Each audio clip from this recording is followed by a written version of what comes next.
ಗಣಪತಯೇ ನಮಃ. ಓಂ ನಮೋ ಭಗವತೆ ವಾಸುದೇವಾಯ ನಮಃ. ಓಂ ನಮಃ ಶಿವಾಯ. ಸ್ವಾಮಿ ಶರಣಮಯ್ಯಪ್ಪ. ಸಮಸ್ತ ಬಾಸ್ವಾಹಿನಿ ವೀಕ್ಷಕರಿಗೆ ನಾನು ನಿಮ್ಮ ಆಚಾರ್ಯ ಬಾಲಸುಬ್ರಹ್ಮಣ್ಯ ಮಾಡುವ ಅನಂತ ನಮಸ್ಕಾರಗಳು. ವೀಕ್ಷಕರೇ, ವಾರಭವಿಷ್ಯ ಕಾರ್ಯಕ್ರಮಕ್ಕೆ ಎಲ್ಲರಿಗೂ ಸ್ವಾಗತ. ಮೊನ್ನೆ ಕಳೆದ ಸಂಚಿಕೆಯಲ್ಲಿ ಅದ್ಭುತವಾದಂಥ ಕುಜದೋಷ ಹಾಗೂ ದೇವಮೂಲೆ ಇದರ ವಿಶೇಷವಾದಂಥ ಸಂಚಿಕೆ ಸಹ ಸಾಕಷ್ಟು ಜನ ವೀಕ್ಷಿಸಿದ್ದೀರಾ. ಸಂಶಯವಿದ್ದಲ್ಲಿ ಖಂಡಿತವಾಗ್ಲೂ ಆ ಕುಜದೋಷ ಯಾವ ರೀತಿಯಾದಂತಹ ಪರಿಣಾಮ ಬೀಳುತ್ತೆ ಮಕ್ಕಳ ಮೇಲಾಗಿರ್ಬೋದು ಅಥವಾ ವಧುವರರ ಮೇಲಾಗಿರ್ಬೋದು ಅನ್ನೋದಂಥ ಅದ್ಭುತವಾದಂಥ ಮಾಹಿತಿಯನ್ನು ನೀಡಿದ್ದೇವೆ. ಖಂಡಿತ ಅದನ್ನು ವೀಕ್ಷಿಸಿ. ಇನ್ನು ವಾಸ್ತುವಿನ ವಿಚಾರದಲ್ಲಿ ದೇವಮೂಲೆಯ ಪ್ರಾಮುಖ್ಯತೆಯನ್ನು ಸಹ ತಿಳಿಸಿದ್ದೇವೆ. ಯಾರಿಗೆಲ್ಲ ಸಂಶಯ ಇದ್ದರೆ ಖಂಡಿತವಾಗ್ಲೂ ಅದನ್ನು ವೀಕ್ಷಣೆ ಮಾಡಿ. ಅದರಿಂದ ಸಾಕಷ್ಟು ಮಾಹಿತಿ ಗೊತ್ತಾಗುತ್ತೆ, ಯಾವ ರೀತಿ ನಾವು ಇಟ್ಕೋಬೇಕು ಆ ದೇವಮೂಲೆಯನ್ನು ಸಹ ತಿಳ್ಕೊಬೋದು. ಇನ್ನು ವಾರಭವಿಷ್ಯ ಕಾರ್ಯಕ್ರಮಕ್ಕೆ ಬಂದರೆ ಪಂಚಾಂಗ ಶ್ರವಣ, ಶ್ರೀ ವಿಶ್ವವಸುನಾಮ ಸಂವತ್ಸರ, ಉತ್ತರಾಯಣ, ಗ್ರೀಷ್ಮ ಋತು, ಜ್ಯೇಷ್ಠ ಮಾಸ, ಶುಕ್ಲ ಪಕ್ಷ ಹಾಗೂ ಕೃಷ್ಣ ಪಕ್ಷ ಎರಡೂ ನಡೆಯುವಂತಹ ವಾರವಾಗಿರ್ತದೆ. ಅದರಲ್ಲಿ ದ್ವಾದಶಿ, ತ್ರಯೋದಶಿ, ಚತುರ್ದಶಿ, ಪೌರ್ಣಮಿ, ತದನಂತರ ಪ್ರಥಮ, ದ್ವಿತೀಯ, ತೃತೀಯ ತಿಥಿಗಳು ಜರುಗುವಂಥದ್ದು ಸಹ ಆಗಿರ್ತದೆ. 8ನೇ ತಾರೀಕು ಮಹಾಪ್ರದೋಷವಿರುತ್ತದೆ. ಅದ್ಭುತವಾದಂತಹ ಪರಮೇಶ್ವರನ ಪ್ರೀತಿಪಾತ್ರವಾದಂತಹ ದಿನವಾಗಿರ್ತದೆ. ಇನ್ನು ರಾಶಿಗೋಚಾರ ಫಲಕ್ಕೆ ಬಂದಾಗ ಗ್ರಹಗಳ ಸಂಚಾರ ಏನು, ಪ್ರಮುಖವಾಗಿ ಮೇಷರಾಶಿಯಲ್ಲಿ ಶುಕ್ರರ ಸಂಚಾರ, ಬುಧ ಹಾಗೂ ರವಿಯ ಸಂಚಾರ ವೃಷಭ ರಾಶಿಯಲ್ಲಿ, ತದನಂತರ ಗುರು ಮಹಾನುಭಾವರ ಸಂಚಾರ ಮಿಥುನ ರಾಶಿಯಲ್ಲಿ, ಅದೇ ರೀತಿ ಕೇತು ಹಾಗೂ ಕುಜರ ಸಂಚಾರ ಸಿಂಹರಾಶಿಯಲ್ಲಿ, ರಾಹು ಕುಂಭರಾಶಿಯಲ್ಲಿ, ಮೀನರಾಶಿಯಲ್ಲಿ ಶನೇಶ್ವರರು ಸಂಚಾರ ಮಾಡ್ತಾ ಇರ್ತಾರೆ. ಇನ್ನು ಚಂದ್ರ ತನ್ನ ಸಂಚಾರವನ್ನು ಯಥಾಸ್ಥಿತಿಯಂತೆ ಎಲ್ಲ ರಾಶಿಯಲ್ಲೂ ಸಂಚಾರ ಮಾಡುವಂಥ ಪ್ರಯತ್ನ ಮಾಡ್ತಾ ಇರ್ತಾರೆ. ಇದು ಗೋಚಾರ ಫಲ, ಅಂದರೆ ಗೋಚಾರದಲ್ಲಿ ಗ್ರಹಗಳ ಫಲ. ಮೇಷರಾಶಿಯಲ್ಲಿ ಜನನವಾಗಿರೋರಿಗೆ ಒಂದು ರೀತಿಯಾದಂಥ ರಿಲ್ಯಾಕ್ಸ್ ಕೊಡುವಂಥದ್ದು, ಏನೋ ನೀಚತ್ವವನ್ನು ಹೊಂದಿದ್ದಂತಹ ರಾಶ್ಯಾಧಿಪತಿ ಸ್ವಲ್ಪ ಪಂಚಮ ಸ್ಥಾನಕ್ಕೆ ಹೋಗಿದ್ದಾರೆ. ಪಂಚಮಂ ಪೂರ್ವ ಪುಣ್ಯಸ್ಥಾನಂ ಅನ್ನೋ ವಿಚಾರವನ್ನು ಯಾವುದೋ ಹರಿಹರಿಸಿ ಯಾವುದೋ ಬರಬೇಕಾಗಿತ್ತು, ಬರುವಂಥದ್ದಾಗಿರ್ಬೋದು. ಸ್ವಲ್ಪ ಸಮಾಧಾನವಾದಂತಹ ದಿನಗಳನ್ನು ಖಂಡಿತ ಕಾಣಬಹುದು. ಅದರೊಟ್ಟಿಗೆ ನಿಮ್ಮ ಮಾತಿನ ವಿಚಾರದಲ್ಲಿ ಸ್ವಲ್ಪ ರೂಢಾಗಿರಬಾರ್ದು. ಸಮಾಧಾನದಿಂದ ಸಾವಧಾನದಿಂದ ಖಂಡಿತ ನೀವು ಮಾತಾಡಿದ್ದೇ ಆದರೆ ಕುಟುಂಬದಲ್ಲಿ ಪ್ರಮುಖವಾಗಿ ಎಲ್ಲ ರೀತಿಯಲ್ಲೂ ಉತ್ತರೋತ್ತರ ಅಭಿವೃದ್ಧಿಯನ್ನು ಕಾಣುವಂಥ ಸಾಧ್ಯತೆಗಳಿರ್ತದೆ. ಇನ್ನು ಮಕ್ಕಳ ವಿಚಾರದಲ್ಲಿ ಯಾರಿಗೆಲ್ಲ ಸ್ವಲ್ಪ ಈ ಸೀಟ್ ಯಾವುದೋ PUC ಸೀಟ್ ಆಗಿರ್ಬೋದು, ಇಂಜಿನಿಯರಿಂಗ್ ಸೀಟ್ ಆಗಿರ್ಬೋದು, MBBS ಸೀಟ್, ಇದರಲ್ಲಿ ಸ್ವಲ್ಪ ಗೊಂದಲ ಉಂಟಾಗುವಂಥ ಸಾಧ್ಯತೆ ಇರ್ತದೆ. ಸ್ವಲ್ಪ ಮಕ್ಕಳ ವಿಚಾರದಲ್ಲಿ ಸ್ವಲ್ಪ ಗೊಂದಲ ಆಗುತ್ತೆ. ಆ ಕಾರಣದಿಂದ ನೀವು ಸಾಕ್ಷಾತ್ ಬಾಲಗೋಪಾಲನ ಸ್ಮರಣೆ ಮಾಡಿದ್ರೆ ತುಂಬ ಅದ್ಭುತವಾಗಿರ್ತದೆ. ಇನ್ನು ಹಣಕಾಸಿನ ವಿಚಾರದಲ್ಲಿ ಖಂಡಿತ ಅದ್ಭುತವಾದಂತಹ ಫಲವನ್ನು ನೀವು ಕಾಣಬಹುದು. ಈ ಮಾತಿನ ವಿಚಾರ ಮತ್ತು ಮಕ್ಕಳ ವಿಚಾರದಲ್ಲಿ ಮಾತ್ರ ನೀವು ಸ್ವಲ್ಪ ಯೋಚಿಸಿದರೆ ಒಳ್ಳೆಯದು. ಪರಿಹಾರ ರೂಪಕವಾಗಿ ಮೊದಲೇ ತಿಳಿಸಿದ ಹಾಗೆ ಬಾಲಗೋಪಾಲನ ಸ್ಮರಣೆ ಮಾಡಿ ಖಂಡಿತ ಒಳ್ಳೆಯದಾಗುತ್ತೆ. ಜೊತೆಗೆ ನೀವು ಬಾಲಗೋಪಾಲನ ದೇವಸ್ಥಾನ ಎಲ್ಲೂ ಸಿಗಲ್ಲ, ಏನು ಮಾಡೋದು ಅಂದರೆ ವೆಂಕಟರಮಣನ ಸ್ಮರಣೆ ಮಾಡಿ ಖಂಡಿತ ಒಳ್ಳೆಯದಾಗುತ್ತೆ. ಜೊತೆಗೆ ಭಾನುವಾರ ಹಾಗೂ ಶನಿವಾರ ಶುಭವಾರಗಳಾಗಿರ್ತವೆ. ಮುಂದಿನ ರಾಶಿ ವೃಷಭ ರಾಶಿ. ನೋಡಿ, ವೃಷಭ ರಾಶಿಯಲ್ಲಿ ಜನನವಾಗಿರೋ ರಾಶ್ಯಾಧಿಪತಿಯಾದಂತಹ ಶುಕ್ರ ವ್ಯಯಸ್ಥಾನದಲ್ಲಿ ಸ್ಥಿತನಾಗಿದ್ದಾನೆ. ವ್ಯಯ ಅಂದಾದಾಗ ಏನಾಗುತ್ತೆ, ಆರೋಗ್ಯದಲ್ಲಿ ಅಂದರೆ ಪ್ರಮುಖವಾಗಿ ಆರೋಗ್ಯದಲ್ಲಿ ಸ್ವಲ್ಪ ವ್ಯತ್ಯಾಸವನ್ನು ಕಾಣುವಂಥ ಸಾಧ್ಯತೆಗಳು ಹೆಚ್ಚಾಗಿರ್ತದೆ. ಮೈಕೈ ನೋವು ಬರುವಂಥದ್ದು, ಏನೋ ಸರಿಯಾಗಿ ಕಫ ಕಟ್ಟಿದ್ದೆ ಹೋಗ್ತಾ ಇಲ್ಲ, ಆರೋಗ್ಯದಲ್ಲಿ ಚೇತರಿಕೆ ಕಾಣ್ತಾ ಇಲ್ಲ ಅನ್ನುವಂಥ ಸಾಧ್ಯತೆಗಳು ಹೆಚ್ಚಾಗಿ ಕಾಣಿಸುತ್ತೆ. ಆದರೆ ಗುರುವಿನ ಬಲ ಅದ್ಭುತವಾಗಿದೆ. ಯಾವುದೇ ಆದಂತಹ ಹೊಸ ಸೈಟ್ ಆಗಿರ್ಬೋದು, ಮದುವೆ ವಿಚಾರ ಆಗಿರ್ಬೋದು, ಅಥವಾ ಏನೋ ಹೂಡಿಕೆ ಮಾಡುವಂಥದ್ದು, ಅಂದರೆ ಯಾವುದೋ ಇನ್ಶೂರೆನ್ಸ್ ಆಗಿರ್ಬೋದು, ಅಥವಾ ಯಾವುದಾದ್ರೂ ವಸ್ತು ಅಂದರೆ ಆಭರಣಗಳಾಗಿರ್ಬೋದು, ಅಥವಾ ಗಾಡಿ ಆಗಿರ್ಬೋದು, ಕಾರ್ ಆಗಿರ್ಬೋದು, ಈ ಥರ ಹೂಡಿಕೆ ಮಾಡಿ ಅಥವಾ ಅದರಿಂದ ಲಾಭವನ್ನು ಗಳಿಸುವಂಥ ವಾರ ನಿಮ್ಮದಾಗಿರ್ತದೆ. ಅದ್ಭುತವಾದಂಥ ವಾರವನ್ನು ಖಂಡಿತ ಕಾಣ್ಬೋದು. ವಿಚಾರ ಆರೋಗ್ಯದಲ್ಲಿ ಮಾತ್ರ ಏರಿಳಿತವನ್ನು ಕಾಣುವಂಥದ್ದು. ತಾಯಿಯ ಆರೋಗ್ಯದಲ್ಲೂ ಸಹ ಸ್ವಲ್ಪ ವ್ಯತ್ಯಾಸವನ್ನು ಕಾಣುವಂಥದ್ದು. ತಾಯಿ ಮತ್ತು ಮಕ್ಕಳಲ್ಲಿ ಸ್ವಲ್ಪ ಕಿರಿಕಿರಿ ಆಗುವಂಥ ಸಾಧ್ಯತೆಗಳು ಸಹ ಉಂಟು. ಸರಿ, ಈ ರೀತಿ ಇದ್ದಾಗ ನಾವು ಪರಿಹಾರ ರೂಪಕವಾಗಿ ಏನು ಮಾಡಿದ್ರೆ ಒಳ್ಳೆಯದು? ಸಾಕ್ಷಾತ್ ದುರ್ಗಾ ಪರಮೇಶ್ವರಿಯ ಸ್ಮರಣೆ ಮಾಡಿ ಅದ್ಭುತವಾದಂತಹ ಫಲವನ್ನು ಖಂಡಿತ ಕಾಣ್ತೀರಾ. ಜೊತೆಗೆ ಸೋಮವಾರ ಮಂಗಳವಾರ ಶುಭವಾರಗಳಾಗಿರ್ತವೆ. ಮುಂದಿನ ರಾಶಿ ಮಿಥುನ ರಾಶಿ. ನೋಡಿ, ಮಿಥುನ ರಾಶಿಯಲ್ಲಿ ಜನನವಾಗಿರೋರಿಗೆ ಸ್ವಲ್ಪ ತಿರುಗಾಟ, ವೃಥ ತಿರುಗಾಟ, ದೇಹಾಲಸ್ಯವನ್ನು ಸೂಚಿಸುವಂಥದ್ದು. ಮೂರನೇ ವ್ಯಕ್ತಿಗಳಿಂದ ಸ್ವಲ್ಪ ಏರಿಳಿತದ ವಾತಾವರಣ. ಯಾವ ರೀತಿ ಏರಿಳಿತ ಅಂದರೆ, ಸುಮ್ಮನೆ ಇರಲಾರ್ದೆ ಯಾರ್ದೋ ಮೂರನೇ ವ್ಯಕ್ತಿಗಳು ಬಂದು ನಿಮ್ಮ ಜೀವನದಲ್ಲಿ ಸ್ವಲ್ಪ ಕಿರಿಕಿರಿ ಮಾಡುವಂಥದ್ದು, ಕೆಲಸ ಕಾರ್ಯಗಳಲ್ಲಿ ಸ್ವಲ್ಪ ವ್ಯತ್ಯಾಸವನ್ನು ಕೊಡುವಂಥ ಸಾಧ್ಯತೆಗಳು ಹೆಚ್ಚಾಗಿರ್ತದೆ. ಹಣಕಾಸಿನ ವಿಚಾರದಲ್ಲಿ ಸ್ವಲ್ಪ ಮಟ್ಟಿಗೆ ಸುಧಾರಣೆಯನ್ನು ಕಾಣ್ತೀರಾ. ಅಂದರೆ ತುಂಬ ಹೆಚ್ಚಲ್ಲದೆ ಹೋದ್ರೂ ಸ್ವಲ್ಪ ಮಟ್ಟಿಗೆ ಸುಧಾರಣೆ ಕಾಣ್ತೀರಾ. ಅದು ಯಾವಾಗ ಅಂದರೆ ವಾರದ ಮಧ್ಯದ ನಂತರವನ್ನು ಕಾಣುವಂಥ ಸಾಧ್ಯತೆಗಳಿರ್ತದೆ. ಇನ್ನು ಬೇರೆಯವರನ್ನು ನಂಬಿ ನೀವು ಹಣ ಹೂಡಿಕೆ ಮಾಡುವಂಥದ್ದಾಗಿರ್ಬೋದು, ಚೀಟಿ ಶ್ಯೂರಿಟಿ ವ್ಯವಹಾರಗಳಾಗಿರ್ಬೋದು, ಸ್ವಲ್ಪ ಯೋಚನೆ ಮಾಡಿ ವ್ಯವಹರಿಸಿದ್ರೆ ತುಂಬ ಒಳ್ಳೆಯದು. ಇಲ್ಲವಾದರೆ ಅಲ್ಲಿ ಸಮಸ್ಯೆಗಳ ಕಟ್ಟಿಟ್ಟ ಬುತ್ತಿ ಅಂತ ಹೇಳ್ತೀವಿ.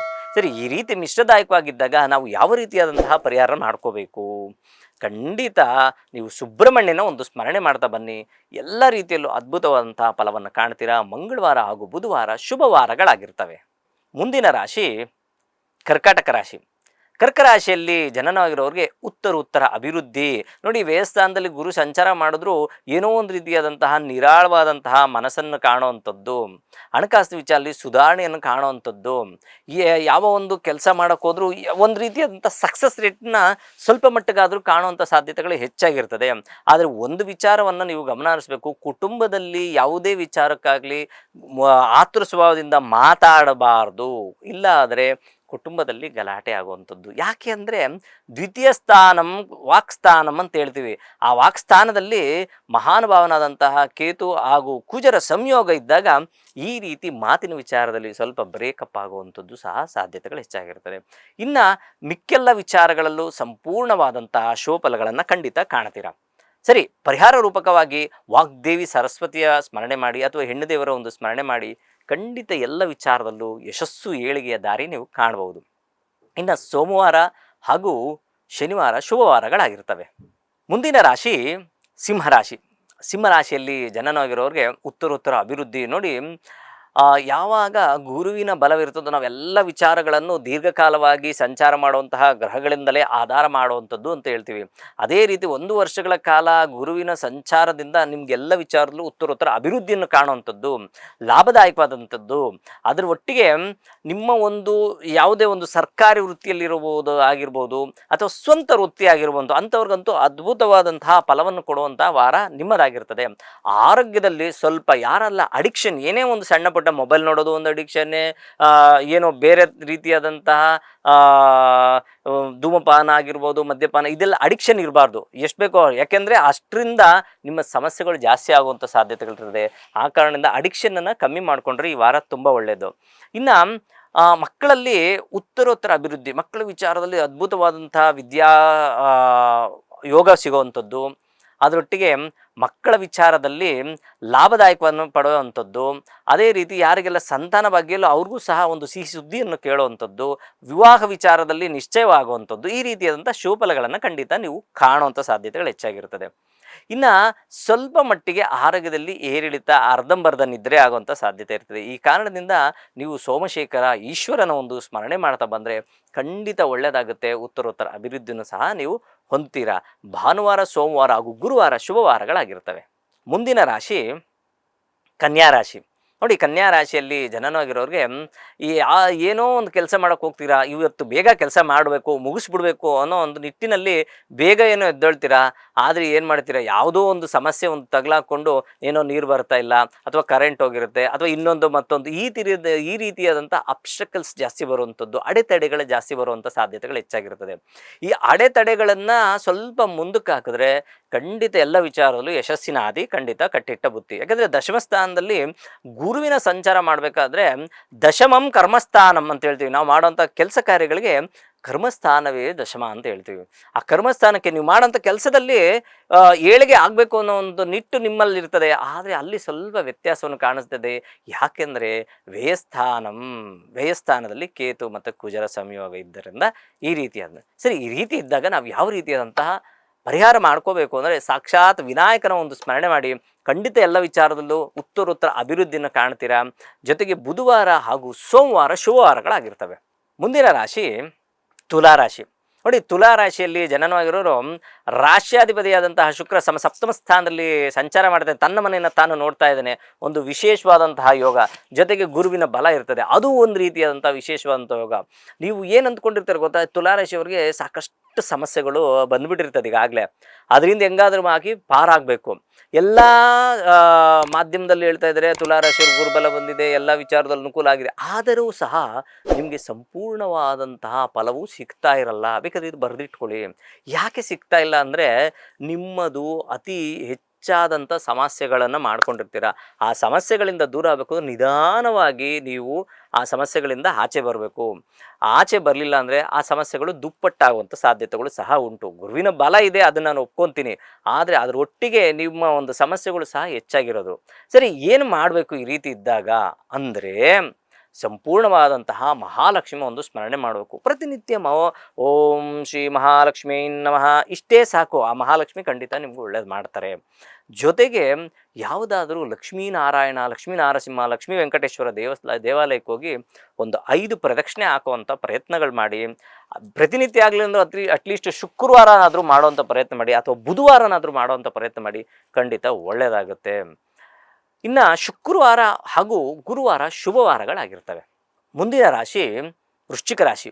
ವೃಶ್ಚಿಕ ರಾಶಿಯಲ್ಲಿ ಜನನವಾಗಿರೋರಿಗೆ ಏನೋ ಒಂದು ರೀತಿಯಂಥ ಸಮಾಧಾನ, ಆದರೆ ಹಣಕಾಸು ವಿಚಾರದಲ್ಲಿ ಸ್ವಲ್ಪ ದುಂದು ವೆಚ್ಚ ಸಾಧ್ಯತೆಗಳು ಹೆಚ್ಚಾಗಿದೆ. ಕೌಟುಂಬಿಕ ವಿಚಾರದಲ್ಲಿ ಸಮಾಧಾನ ಕಾಣ್ತೀರಾ, ಕುಟುಂಬದಲ್ಲೇ ಒಂದು ರೀತಿಯಂಥ ಸಮಾಧಾನ ಕಾಣ್ತೀರಾ. ಆಚೆ ಖರ್ಚು ಜಾಸ್ತಿ ಆಗುವಂಥ ಸಾಧ್ಯತೆಗಳಿರ್ತದೆ. ಯಾವುದೋ ಟೂರ್ ಹೋಗಿದ್ವಿ, ಅಲ್ಲಿ ಸ್ವಲ್ಪ ಖರ್ಚಾಯಿತು. ಯಾವುದೋ ಮಗನಿಗೆ ಅಡ್ಮಿಷನ್ ಮಾಡಿದ್ವಿ, ಅವರು ಸ್ವಲ್ಪ ಜಾಸ್ತಿ ಕೇಳ್ಬಿಟ್ರು, ಕೊಟ್ಬಿಟ್ವಿ, ಏನು ಮಾಡೋಕ್ಕಾಗಲ್ಲ, PUCಯಲ್ಲಿ ಈ ರೀತಿಯಾದಂಥ ಖರ್ಚಿನ ವ್ಯವಸ್ಥೆ ಹೆಚ್ಚಾಗುವಂಥ ಸಾಧ್ಯತೆಗಳಿರ್ತದೆ. ಅದು ಅನಿವಾರ್ಯ. ಯಾಕಂದರೆ ಇವತ್ತೇನೋ ನೀವು ದಿನಸಿ ತೊಗೊಳಕ್ಕೆ ಹೋಗಿರ್ತೀರ, ನೀವು ಅಂದ್ಕೊಂಡಿರೋದು ಒಂದು 60 ರೂಪಾಯಿ ಅಕ್ಕಿ ಅಂದ್ಕೊಂಡಿರ್ತೀರ, ಅಲ್ಲಿ ಸ್ವಲ್ಪ ಜಾಸ್ತಿ ಆಗಿರ್ತದೆ. ಆದರೂ ಸಹ ತೊಗೊಳ್ಳಿ ಬರಲೇಬೇಕು, ಯಾಕಂದರೆ ಅದು ಅನಿವಾರ್ಯ ಅನ್ನೋ ಒಂದು ಪ್ರಸಂಗ. ಸರಿ, ಈ ರೀತಿ ಒಂದು ರೀತಿಯಂಥ ಮಿಶ್ರದಾಯಕವಾದಂತಹ ಫಲವನ್ನು ಈ ವಾರ ಕಾಣುವಂಥ ಸಾಧ್ಯತೆ ಇರ್ತದೆ. ಇನ್ನು ಮಕ್ಕಳ ವಿಚಾರದಲ್ಲಿ ಸ್ವಲ್ಪ ಹಣಕಾಸಿನ ವಿಚಾರದಲ್ಲಿ ಗೊಂದಲವನ್ನು ಉಂಟು ಮಾಡುವಂಥ ಸಾಧ್ಯತೆಗಳು ಸಹ ಉಂಟು. ನೀವು ಅತಿ ಹೆಚ್ಚು ಮಾತಾಡಿ ಅಲ್ಲೂ ಸಹ ಸ್ವಲ್ಪ ಸಮಸ್ಯೆಗಳನ್ನು ಹೊಂದುವಂಥ ವಾರವೂ ಸಹ ಆಗಿರ್ತದೆ. ಈ ರೀತಿ ಇದ್ದಾಗ ನಾವು ಏನು ಮಾಡಬೇಕು, ಏನು ಮಾಡಿದ್ರೆ ಒಳ್ಳೆಯದು? ಕಾಲಭೈರವನ ಒಂದು ಸ್ಮರಣೆ ಮಾಡ್ತಾ ಬನ್ನಿ, ಅದ್ಭುತವಾದಂತಹ ಫಲವನ್ನು ಕಾಣ್ತೀರಾ. ಕಾಲಭೈರವನ ಆಗಲಿಲ್ಲ, ನಮಗೆಲ್ಲೂ ದೇವಸ್ಥಾನಗಳು ಸಿಗಲಿಲ್ಲ, ವಿನಾಯಕನ ಒಂದು ಸ್ಮರಣೆ ಮಾಡ್ತಾ ಬನ್ನಿ, ತುಂಬ ಒಳ್ಳೆಯದಾಗುತ್ತೆ. ಮತ್ತು ಶನಿವಾರ ಹಾಗೂ ಮಂಗಳವಾರ ಶುಭವಾರಗಳಾಗಿರ್ತವೆ. ಮುಂದಿನ ರಾಶಿ ಧನುರಾಶಿ. ಧನುರಾಶಿಯಲ್ಲಿ ಜನನವಾಗಿರೋರಿಗೆ ಏನೇ ಒಂದು ಕಷ್ಟ ಕಾರ್ಪಣ್ಯಗಳು ಬಂದರೂ ಸಹ ಪರಮಾತ್ಮನಾದಂತಹ ಗುರುವಿನ ಅನುಗ್ರಹ ಅತಿ ಹೆಚ್ಚಾಗಿದೆ. ಸಂಪೂರ್ಣವಾದಂತಹ ಫಲವನ್ನು ಕೊಡ್ತಾರೆ. ಅನಿರೀಕ್ಷಿತವಾಗಿ ಗೊಂದಲದ ವಾತಾವರಣ ಉದ್ಭವ ಆದರೂ ಸಹ ಆ ಗುರುವಿನ ಅನುಗ್ರಹ ಆಗಿರ್ಬೋದು, ಅಥವಾ ಸೂರ್ಯ ಮಹಾನುಭಾವನ ಒಂದು ಅನುಗ್ರಹ ಆಗಿರ್ಬೋದು, ಸಂಪೂರ್ಣವಾಗಿ ನಿಮಗೆ ಅದ್ಭುತವಾದಂತಹ ಫಲವನ್ನು ಕೊಡುವಂಥ ಸಾಧ್ಯತೆಗಳು ಹೆಚ್ಚಾಗಿರ್ತದೆ. ಯಾಕೆ ಅಂದರೆ ಸಪ್ತಮ ಸ್ಥಾನದಿಂದ ಗುರುವು ನೋಡ್ತಾ ಇದ್ದಾರೆ. ನಿಮ್ಮ ರಾಶಿಯನ್ನು ಯಾವಾಗ ನೋಡ್ತಾ ಇದ್ದಾರೋ ಖಂಡಿತವಾಗ್ಲೂ ತನ್ನ ಮನೆಯನ್ನು ತಾನು ಬಿಟ್ಕೊಡೋಕ್ಕೆ ಸಾಧ್ಯವೇ ಇಲ್ಲ. ಯಾವುದೇ ರೀತಿಯಾದಂಥ ಹಣಕಾಸು, ಚೀಟಿ ವ್ಯವಹಾರ, ಶ್ಯೂರಿಟಿಗಳು, ಈ ವ್ಯವಹಾರಗಳಲ್ಲಿ ಸ್ವಲ್ಪ ಸಿಲುಕೊಂಡಿರ್ತಿರಲ್ಲ, ಅವ್ರಿಗೆಲ್ಲ ರಿಲ್ಯಾಕ್ಸ್ ಆಗುವಂಥ ವಾರ ಈ ವಾರವಾಗಿರ್ತದೆ. ಇನ್ನು ಆರೋಗ್ಯದಲ್ಲಿ ಚೇತರಿಕೆ ಕಾಣುವಂಥದ್ದು, ಅದ್ಭುತವಾದಂತಹ ಬಿಸ್ನೆಸ್ಸಲ್ಲಿ ಉತ್ತರೋತ್ತರ ಅಭಿವೃದ್ಧಿ ಕಾಣುವಂಥದ್ದು, ಈ ರೀತಿಯಾದಂಥ ಒಳ್ಳೆಯ ಒಂದು ವಾರವನ್ನು ನೀವು ಖಂಡಿತ ಕಾಣ್ಬೋದು. ಪರಿಹಾರ ರೂಪಕವಾಗಿ ನೀವು ಗುರುಗಳ ಒಂದು ಸ್ಮರಣೆ ಮಾಡಿ, ಹನುಮಂತನ ಸ್ಮರಣೆ ಮಾಡಿ, ತುಂಬ ಒಳ್ಳೆಯದಾಗುತ್ತೆ. ಗುರುವಾರ ಬುಧವಾರ ಶುಭವಾರಗಳಾಗಿರ್ತವೆ. ಮುಂದಿನ ರಾಶಿ ಮಕರ ರಾಶಿ.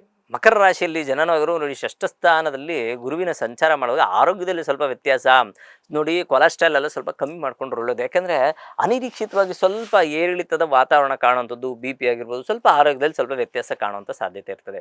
ಹಣಕಾಸಿನ ವಿಚಾರದಲ್ಲಿ ಸ್ವಲ್ಪ ಸುಧಾರಣೆಯನ್ನು ಕಾಣ್ತೀರಾ, ಮಾನಸಿಕ ವಿಚಾರದಲ್ಲೂ ಸುಧಾರಣೆ ಕಾಣ್ತೀರಾ. ಮಕ್ಕಳ ವಿಚಾರದಲ್ಲಿ ಉತ್ತರೋತ್ತರ ಅಭಿವೃದ್ಧಿಯನ್ನು ಕಾಣುವಂಥ ವಾರ ನಿಮ್ಮದಾಗಿರ್ತದೆ. ಸರ್ಕಾರಿ ವೃತ್ತಿಯಲ್ಲಿರುವಂಥವ್ರಿಗಂತೂ ಅದ್ಭುತವಾದಂತಹ ವಾರವನ್ನು ನೀವು ಖಂಡಿತ ಕಾಣ್ಬೋದು. ಯಾರಿಗೆಲ್ಲ ಪ್ರಮೋಷನ್ ಆಗಬೇಕಾಯ್ತು, ಏನೋ ಒಂದು ರೀತಿಯಾದಂಥ ಪ್ರಮೋಷನ್, ಅದು 2-3 ತಿಂಗಳ ಮುಂಚೆ ಆಗೋದು ಇವತ್ತಾಗಿರ್ತದೆ, ಈ ವಾರ ಆಗುವಂಥ ಸಾಧ್ಯತೆಗಳು ಹೆಚ್ಚಾಗಿರ್ತದೆ. ಈ ರೀತಿಯಾದಂಥ ಒಂದು ಒಳ್ಳೆಯ ವಾರವನ್ನು ಸಹ ನೀವು ಕಾಣಬಹುದು.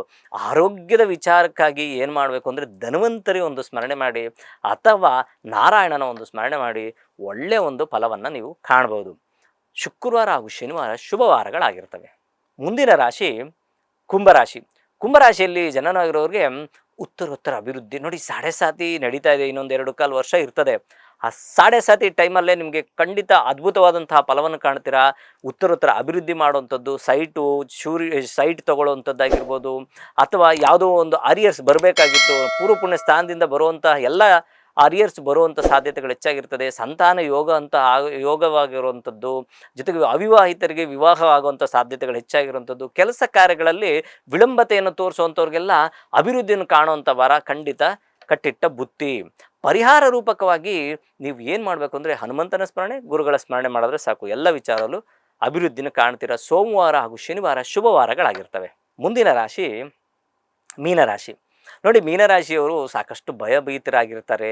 ಎಲ್ಲ ವಿಚಾರದಲ್ಲೂ ಸ್ವಲ್ಪ ಸಾಡೆ ಸತಿ ಸ್ಟಾರ್ಟ್ ಆಗಿಬಿಟ್ಟಿದೆ ಅಂತೆ, ನಮಗೆ ಏನು ಮಾಡಬೇಕು ಏನೂ ಭಯಪಡೋಂಥದ್ದೇನಿಲ್ಲ. ಸಾಡೆ ಸತಿ ಎಲ್ರಿಗೂ ಬರ್ತದೆ, ಹೋಗ್ತಾ ಇರ್ತದೆ. ಅದು ಪ್ರಾಮಾಣಿಕವಾಗಿದ್ದರೆ ಅದೊಂದೇ ಸಾಕು. ಹನುಮಂತನ ಸ್ಮರಣೆ ಮಾಡಿದ್ರೆ ಅದ್ಭುತವಾದಂಥ ಫಲವನ್ನು ಖಂಡಿತ ಕಾಣ್ತೀರಾ.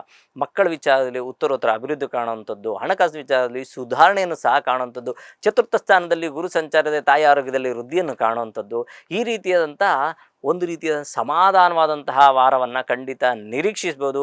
ಯಾವುದೇ ರೀತಿಯಾದಂಥ ಭಯ ಪಡುವಂಥದ್ದು ಬೇಡ. ನೀವು ಮಾಡಬೇಕಾಗಿರೋಂಥದ್ದು ಹನುಮಂತನ ಸ್ಮರಣೆ ಜೊತೆಗೆ ಗುರುಗಳ ಸ್ಮರಣೆ ಮಾಡ್ತಾ ಬನ್ನಿ, ಖಂಡಿತ ಒಳ್ಳೆಯದಾಗುತ್ತೆ ಅಂತ ಹೇಳ್ತಾ ಮೀನರಾಶಿಯವರಿಗೆ ಶನಿವಾರ ಹಾಗೂ ಶುಕ್ರವಾರ ಶುಭವಾರಗಳಾಗಿರ್ತವೆ.